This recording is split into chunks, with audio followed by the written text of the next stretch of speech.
महंगे और काला बाजारी के जरिए वहां पे बिहार में फर्टिलाइजर बेचा जा रहा है। लंबे समय से देश में किसानों की मांग रही है कि जो सब्सिडी है वह डायरेक्ट किसानों के खाते में आना चाहिए, सब्सिडी कंपनियों के खाते में नहीं जाना चाहिए। धान की खरीफ फसल पूरे खलिहान में पटा हुआ है। चुनाव बीता बिहार में, एनडीए ने नारे के साथ आए थे कि मिनिमम सपोर्ट प्राइस की गारंटी लाएंगे। केवल धान नहीं, मक्का, गन्ना और गेहूं पर भी हम एमएसपी का गारंटी देंगे। 15 से 20 दिन हो गए खेतों से निकल करके खलिहान में आया, लेकिन पूर्णतः खरीद वहां पे बिहार में बंद पड़ा हुआ है।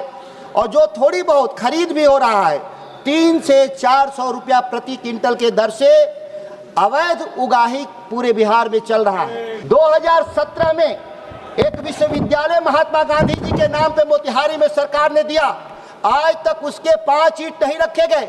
मुश्किल से 19-20 हजार करोड़ की परियोजनाएं बिहार को इन्होंने देने का काम किया है। फिर पैती में एक बिजली घर भी लगाने की बात किया था इन लोगों ने, 21,600 करोड़ में वह फिर पैती घर, बिजली घर भारत सरकार नहीं लगाएगी, अब वो अडानी जी लगाएंगे। माननीय सभापति महोदया, विनियोग विधेयक 2025-26 के विरोध में खड़ा हुआ हूं। विनियोग विधेयक पूर्णतः दिशाहीन और लक्ष्यविहीन है। यह आंकड़ों, अंकों के भ्रमजाल के सिवा कुछ भी नहीं है। फर्टिलाइजर पे सब्सिडी की भरपाई के लिए सरकार मांग कर रही है। बिहार जैसे राज्य में जहां गेहूं की बुआई अपने चरम पर है, पूरे बाजार से यूरिया, डीएपी, फास्फेट, पोटास जैसे प्रोडक्ट बाजार से गायब हैं। महंगे और काला बाजारी के जरिए वहां पे बिहार में फर्टिलाइजर बेचा जा रहा है। सभापति महोदया, फर्टिलाइजर एक्ट 1985 में साफ शब्दों में लिखा है कि अगर काला बाजारी होगा, महंगे दर पे होगा, तो कंपनियों को सब्सिडी का भुगतान नहीं किया जाएगा। लेकिन यहाँ कोई भी कानून का राज नहीं है, ना बिहार के भीतर न देश के भीतर। मनमाने तरीके से कंपनियों को फर्टिलाइजर का सब्सिडी दिया जा रहा है।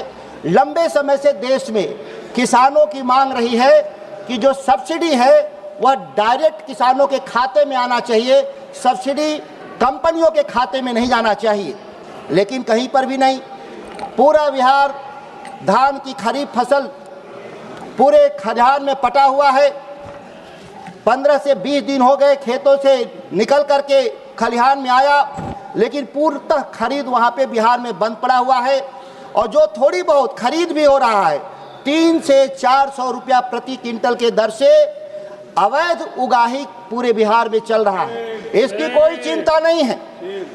चुनाव बीता बिहार में, एनडीए ने नारे के साथ आए थे कि मिनिमम सपोर्ट प्राइस की गारंटी लाएंगे। केवल धान नहीं, मक्का, गन्ना और गेहूं पर भी हम एमएसपी का गारंटी देंगे। लेकिन चुनाव बीतते ही 1 महीना देख लिया जाए बिहार में बाकी फसलों का क्या मूल्य मिलेगा। जो सामने है उसका भी पैसा वहां पर नहीं दिया जा रहा है। 23 एम्स की चर्चा हो रही थी। माननीय सांसद बिहार से ही हैं, उनके क्षेत्र के बगल में दरभंगा में 2016 में शिलान्यास हुआ था। उस 23 एम्स के ऑपरेशनल में से दरभंगा का भी नाम है, जिसमें 5 ईंट आज तक नहीं रखा गया। कम से कम माफी तो मांग लेते लोग, सरकार के लोग। कम से कम कोई बात रखने से पहले अपने ही जो जमीन पर देख लेते कि दरभंगा एम्स कहाँ है। 2017 में एक विश्वविद्यालय महात्मा गांधी जी के नाम पे मोतिहारी में सरकार ने दिया, आज तक उसके 5 ईंट नहीं रखे गए, बिल्डिंगें नहीं बनी। लेकिन बात तो बहुत ऊंची ऊंची बिहार के बारे में होती है। पिछले बजट सत्र में बक्सर से भागलपुर नया एक्सप्रेसवे बनाने की बात हुई थी। बकायदा 18,000 करोड़ इसी सदन के भीतर वित्त मंत्री ने कहा था, वो परियोजना बंद कर दी गई। मैं सरकार और पूरा बिहार पे बजट पे चर्चा हुआ था कि बिहार को स्पेशल पैकेज हम लोग 58,800 करोड़ देने का काम किए। उस 58,800 करोड़ से 18,000 करोड़ का एक्सप्रेसवे हटा लिया गया। और फिर पैती में एक बिजली घर भी लगाने की बात किया था इन लोगों ने, 21,600 करोड़ में वह फिर पैती घर, बिजली घर भारत सरकार नहीं लगाएगी, अब वो अडानी जी लगाएंगे। लेकिन यहाँ पर बजट का दिया गया पैसा कहाँ गायब हो गया। ये सरकार के बैठे हुए लोगों से मैं कहता हूं, सदन से माफी मांगना चाहिए। एक बार सदन का ठप्पा लग जाता है बजट पर तो वह कम से कम बाइबिल, गीता और महाभारत से कम नहीं होता। अगर आपको ड्रॉप करना है कोई तो सदन के भीतर ड्रॉप करिए। नारे तो बहुत गढ़े गए सरकारों के द्वारा। एक बिहार में भारतमाला परियोजना की सड़क बन रही है, कैमूर से लेकर बनारस से लेकर के कलकत्ता जाएगा।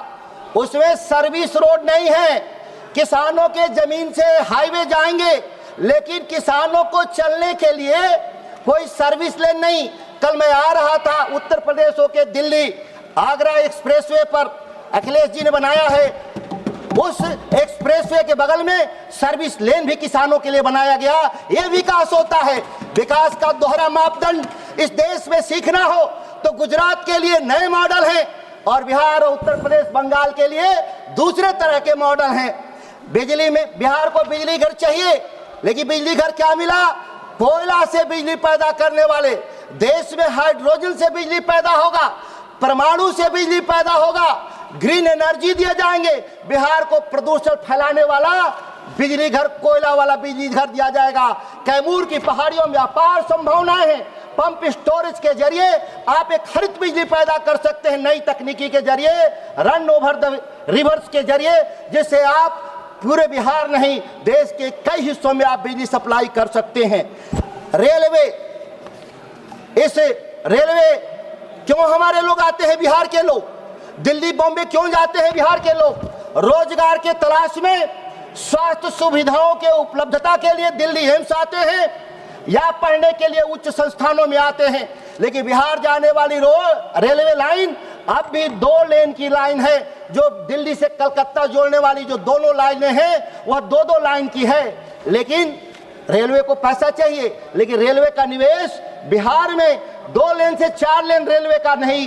आज तक मुगलसराय से पटना भाया 2 लेन का रेलवे ट्रैक इतना कंजेशन में रहता है जिसका अनुमान नहीं लगाया जा सकता। बिहार की ट्रेनें लगातार लेट से चलती हैं और नई ट्रेन नहीं चलाई जाती क्योंकि इस ट्रैक पर चलने के लिए जगह नहीं है।